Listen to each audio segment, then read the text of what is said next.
1065.com. All right, we will hear from Ricky Thompson here momentarily. Ricky, former Baylor wide receiver, played with the Redskins, Washington football team back in the day, also the sideline reporter for Baylor Radio. By the way, these Baylor segments brought to you by Richard Carr Buick GMC Cadillac. And we'll have J.J. Joe later in the week, plus we heard from Dave Aranda. Craig, we wait for Ricky. You saw and you heard kind of the edge in Aranda even after Saturday, and you could hear that again today. I loved it because you always think of him, he's kind of quiet. He's not going to get – he is, I think, fed up. He's not going to ever, get in, in Matt Jones. He even said this about Matt Jones. It's unacceptable. I think he's to the point now. He's played good cop, and now he wants his football team to get their damn job done. Yeah, I mean, I don't know if he's to that point of frustration. I mean, it's one loss. It's one single loss, and I don't know how many people had them pegged at 5-0. I mean, maybe some did, but I think there were also probably others that had them at 3-2 at this point, and here they are at 4-1. Everything's still in front of them. Shocker, they're not going to go unbeaten this year. I mean, but when has that ever been the case? So, no, I mean, he does have an edge about him. Dave Aranda's not somebody I would mess with. I think, the quiet guys are kind of the scary guys sometimes, right? But he's been very vocal, and he's been very upfront about where they have misstepped or where they've been misguided, and I fully expect a much cleaner, tougher playing football team this weekend. Well, I think the part is not losing the game. Of course, you don't want to lose the game. I think it's he's frustrated because he's been preaching that we're going to beat ourselves. And absolutely imagine where they would be in a free fall had they not cleaned it up and found a way to still beat Iowa State despite some boneheaded things that they did. For example, even Jalen Petrie, who admitted he's running on the field. I mean, they're only up 2 now. No, look, they had too many men on the field penalties multiple times. Offsides on an onside kick. No, it was an ugly, ugly game, and they need to clean that up in a major way. So, yeah, I'm sure there is a level of frustration there, especially when you've been saying, hey, we're going to beat ourselves, and then you went out there on Saturday night, and all credit to Oklahoma State, but in many ways, Baylor beat themselves. So, yeah, I would imagine he's frustrated. Yeah, that game was there for the taking, although Oklahoma State's defense was smothering them and not letting them – and part of the thing was, I know people were saying, why don't they throw, why don't they do this here? The way the wide zone offense works is everything works off the run and the run being successful. And since they were able to stop the run, a lot of their pass action just wasn't going to work. So, well, it could have if, Tyquan Thornton gets tough and catches a football. Yeah. If R.J. Sneed actually dressed out for that game, did he? Yes. But would you have known it? No, you wouldn't have because he didn't catch a single football. R.J. Sneed didn't catch a football on Saturday night. On the road against the top 25 team. He's your best receiver. Yeah. That's unacceptable. Yep. And so for whatever reason that was occurring, that has to change somehow or another. Drew Estrada was a bright spot, but he was like their only bright spot at wide receiver on Saturday. He was the only guy that did anything, really.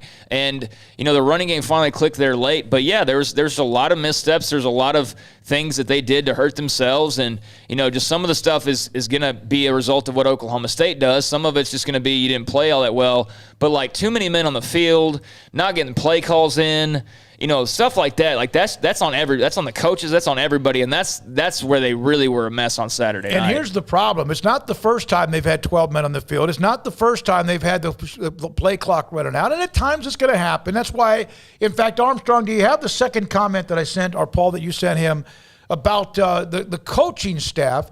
Now, everyone wants to, put their head in a deep fryer right now. And then what's going on? Jeff Grimes was a genius for 4 games, and then all of a sudden people think, what the hell is he doing? Or why did they go for it on 4th down? And I want to get to that as well because a lot of people you can't do that. They didn't give up any points on that. The only thing they did maybe give up was possibly some field position, but they still ended up not giving up points. They definitely gave a field position because they had to drive the length of the field with an offense that couldn't do anything. A lot of people have defended the 4th down, and that's fine. There's no right answer, wrong answer, but you punt there. Your defense then holds. Maybe you get the ball back and better, but still, so the coaches, you hear about film don't lie, right?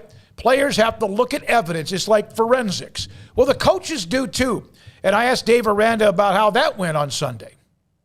Competitive maturity to me would be to be your best authentic self in the most competitive and pressurized situations, which, I feel ashamed to say that is really what we want to be about. And so for us to not be that is a dig, And so I think you look I can point back to our game versus Kansas where I thought there was opportunities to do stuff after the snap or after a play, and we were able to not do that. And you go back and the score of the game and the flow and the rhythm of the game was not anything to where there was you're feeling pressure or any of that. And so you get to a spot where when things are good, things are good. When things are bad, they're bad. And so I think we have to be our best when things are in tough spots. And so we'll continue to work on it. All right, so that actually was Dave Aranda following the Oklahoma State game, talking about the Matt Jones penalty and about competitive maturity. And he went and kind of doubled back down on that again today, that when you have things happening, when there's chaos around you or things are going like either too good or too bad or there's a big moment, you have to have the ability to like somehow slow it down and not get too caught up in the moment one way or the other. And that's what happened. And that's what happened. Almost cost him the game against Iowa State. Not to mention it hurt him. I don't know if that lost the game against Oklahoma State, but it damn sure put you in a position where you couldn't win it. With the Matt Jones penalty? Yeah, I think it did. Yeah. I think it did. I think it was the final nail in the coffin. I think there was a little bit of hope. I mean, maybe a small amount of hope after that, but that was pretty much, to me, the game right there.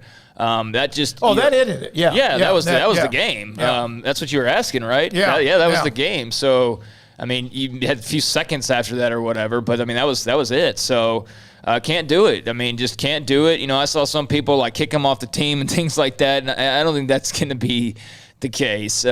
People have very extreme reactions in the heat of the moment, but it will be a difficult learning lesson for Matt Jones. That's for sure. That's going to be a tough film to watch. It's going to be a tough film for the entire team to watch because I think they're going to see opportunity after opportunity after opportunity that was out there that they just fully didn't take advantage of.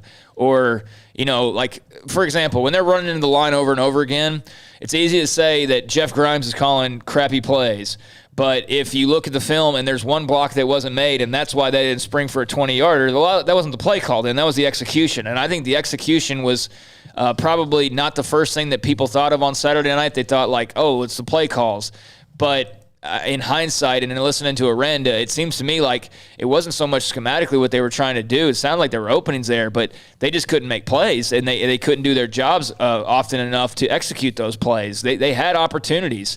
And, you know, he even said that some of the design, you get Abram Smith or Treston Ebner out in the open field against one of their safeties, and you like that matchup, but they just could never put themselves in that position, really. So got to clean it up, got to be better, got to play better, bottom line. Okay, I was trying to see. No, this is not. I thought it was Ricky calling me back. Oh, we'll try to see if we can track down Ricky Thompson. Break here, Paul? Yeah, and then maybe can pull that all right. bite. One of the things about Baylor is even had they, in fact, if they had stopped Oklahoma State with that Matt Jones, the offense, they had the long run by Abram Smith, but nothing else really. So we don't know what they would have done or been able to move the football. When we come back, we'll see if we can get Ricky Thompson. We'll hear from Dave Aranda, one more comment from earlier today. And this is